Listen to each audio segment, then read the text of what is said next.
Hello students, welcome to M education. आज मैं बता रहा हूँ कि किसी भी त्रिभुज में उसके कोणों का जो योग होता है वो 180 डिग्री होता है, यानी कि 180 डिग्री होता है। तो उसे कैसे सिद्ध करेंगे, कैसे प्रूव करेंगे, ठीक है। तो चलिए देखते हैं। जैसे कि हमने क्या कहा कि सिद्ध करें कि त्रिभुज के तीनों कोणों का योग 180 डिग्री होता है, यानी prove that sum of the angles of a triangle is 180 degree. तो सबसे पहले क्या करेंगे, एक ट्राइंगल बना लेते हैं। ये आपका एक त्रिभुज बन गया, ये ए बी सी, ठीक है। और यहाँ पर मान लीजिए कि इस कोण को 1 नाम दे दिया, 2 और ये 3 दे दिया। तो हमें प्रूव करना है, सिद्ध करना है कि angle A plus angle B plus angle C equal to 180 degree, ठीक है। अगर ए को, बी और सी को हम इस तरीके से लिख सकते हैं। जैसे ए को लिखना होगा तो बी ए सी लिख सकते हैं, बी को लिखना होगा तो एंगल ए बी सी लिख सकते हैं, और सी को लिखना होगा तो एंगल ए सी बी लिख सकता है। चलिए मैं इसको भी लिख देता हूँ। एंगल ए को हम लिख सकते हैं एंगल बी ए सी, क्योंकि जो मिड का जो पॉइंट होता है उसी से हम किसी भी एंगल को, किसी कोण को दर्शाते हैं। तो बी ए सी हो गया प्लस ए बी सी, कोण ए बी सी प्लस सी है तो कोण ए सी बी कर देंगे, या बी सी ए कर सकते हैं। तो हमने यहाँ पर कर दे रहे हैं कोण ए सी बी, कितना होगा 180 डिग्री, ठीक है। यानी कि हम इसका नाम दे रखे हैं, एंगल ए को 1 मान लिया, एंगल बी को 2 और एंगल सी को 3। तो हमें करना है कि angle 1 plus angle 2 plus angle 3 equal to कितना होगा 180 डिग्री। इतना हमको प्रूफ करना है। अब क्या करेंगे, यहाँ थोड़ी सी हम रचना करेंगे, यहाँ पर कंस्ट्रक्शन करेंगे। रचना यानी कि कंस्ट्रक्शन। तो कंस्ट्रक्शन में क्या करना है कि ये जो BC रेखा है, इस BC रेखा के समांतर, समांतर मतलब क्या, ये इस तरह की लाइन को हम समांतर बोलते हैं, जो आपस में जिनकी दूरी समान रहती है, हर तरफ हर जगह आपस में कभी नहीं मिलती। तो एक लाइन हम इसके समांतर एक रेखा खींचेंगे। ये BC एक लाइन हुआ, तो इसके समांतर रेखा खींचेंगे। तो इस तरीके से मैं पूरा खींच दे रहा हूँ मैं इसे।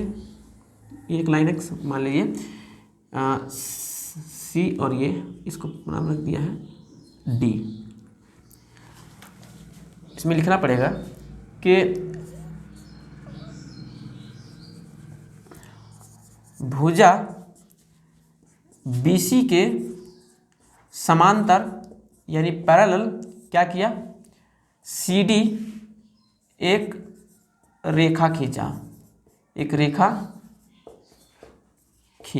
रेखा खींचा जो बिंदु A से गुजरती है, A से गुजरती है, ठीक है। अब क्या करेंगे यहाँ पर कि इसका भी हम नाम यहाँ पर अलग अलग से रख देंगे। यहाँ पर ये नाम 1 2 3 हो गया, इसको हम 4 नाम दे रहे हैं और इसको हम 5 नाम दे रहे हैं, ठीक है। अब क्या करना होगा कि जैसे यहाँ पर क्या हो गया कि BC के समानांतर एक रेखा CD खींची गई।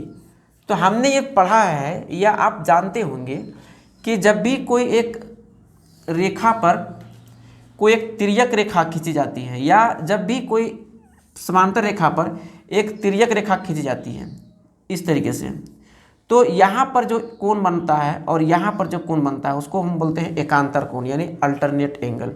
तो अल्टरनेट एंगल हमेशा क्या होता है, इक्वल होता है, यानी कि बराबर होता है। तो वही चीज़ हम यहाँ पर अप्लाई करने जा रहे हैं। तो यहाँ पर क्या करेंगे, जैसे यहाँ पर हमने पहले लिख दिया कि एंगल 1 एंगल 2 प्लस एंगल 3 को ऐड करने पर 180 डिग्री आना चाहिए। अब जब हम यहाँ पर एक रचना कर दिए, BC के समांतर एक रेखा खींच दिए, तब ये मान लीजिए BA ये रेखा है, इस रेखा को खींचती है, मतलब कि मिलाती है, तो मिलती है या काटती है। तब क्या होगा, ये एंगल और ये एंगल आपस में बराबर होगा। तो यहाँ पर क्या हुआ कि जब ये समांतर रेखा पर BA एक रेखा इन दोनों रेखा को काटती है, तो यहाँ जो एंगल 4 है वो एंगल 2 के बराबर हो जाएगी। तो एंगल 4 बराबर एंगल 2 हम लिख सकते हैं, एंगल 4 बराबर एंगल 2। क्यों? एकांतर कोण होने की वजह से, एकांतर कोण, ठीक है, एकांतर कोण की वजह से। अब क्या होगा कि ठीक इसी तरीके से, जिस तरीके से ये BA रेखा समांतर रेखा को काटती है तो 4 और 2 बराबर हो जाती है कोण, तब इसी तरीके से CA देख सकते हैं कि यहाँ CA जो लाइन है वो इस समांतर रेखा को काटती नजर आ रही है। तो यहाँ पर ये एंगल 5 और ये एंगल 3 बराबर होगा, क्योंकि हमने पहले पढ़ा है कि जब भी कोई समांतर रेखा को कोई तीसरी रेखा तिरछी रेखा दीर्घ रेखा काटती है तो उन दोनों के द्वारा बने हुए कोण ना इस तरीके से एकांतर कोण कहते हैं, जो कि बराबर होता है। तो यहाँ पर हो जाएगा कोण 5 बराबर कोण 3। क्यों? एकांतर कोण की वजह से, यानी अल्टरनेट एंगल, एकांतर कोण यहाँ लिख सकते हैं। ठीक है। अब क्या होगा कि जब ये जो रेखा खींची गई तो रेखा CAD एक सरल रेखा हो जाएगी, है ना, क्योंकि CAD एक सरल रेखा, एक यहाँ पर इसमें डाल देते हैं,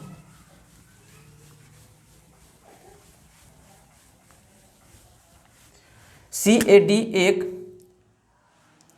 सरल रेखा हो जाएगी, फिर एक सरल रेखा है। सरल रेखा है तब मतलब क्या हुआ कि जब भी कोई एक सरल रेखा पर कोई एक लाइन काटती है, तिरछी रेखा या और भी लाइन इस तरह से काटती है, तो ये जितने भी एंगल बन रहे हैं यहाँ पर, जितने भी कोण बन रहे हैं, सभी का योग कितना होता है? 180 डिग्री होता है। ठीक है, इसे रैखिक योग भी बोलते हैं। तो यहाँ से जितने भी एंगल बन रहे हैं यहाँ पर, यानी कोण 4, कोण 1 और कोण 5 सभी को जोड़ देंगे तो यहाँ भी इस तरीके से 180 डिग्री बनेगा। तो यहाँ पर लिख सकते हैं कि कोण 4 प्लस कोण 1 प्लस कोण 5 बराबर हो जाएगा 180 डिग्री, 180 डिग्री। ठीक है, क्यों?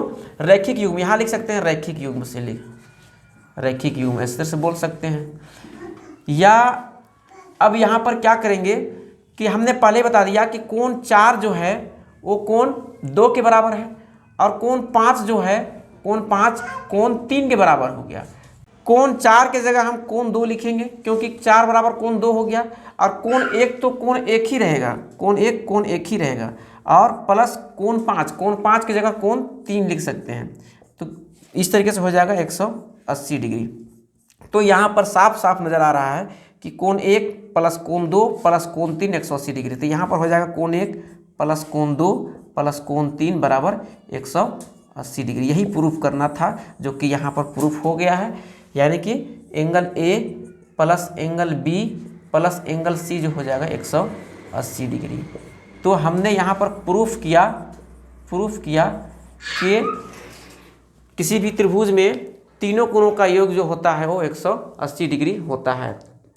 ठीक है, कोण A, कोण B और कोण C तीनों को योग कर दिए तो क्या हो गया? 180 डिग्री हो गया। तो उम्मीद करता हूँ ये वीडियो अच्छी लगी होगी।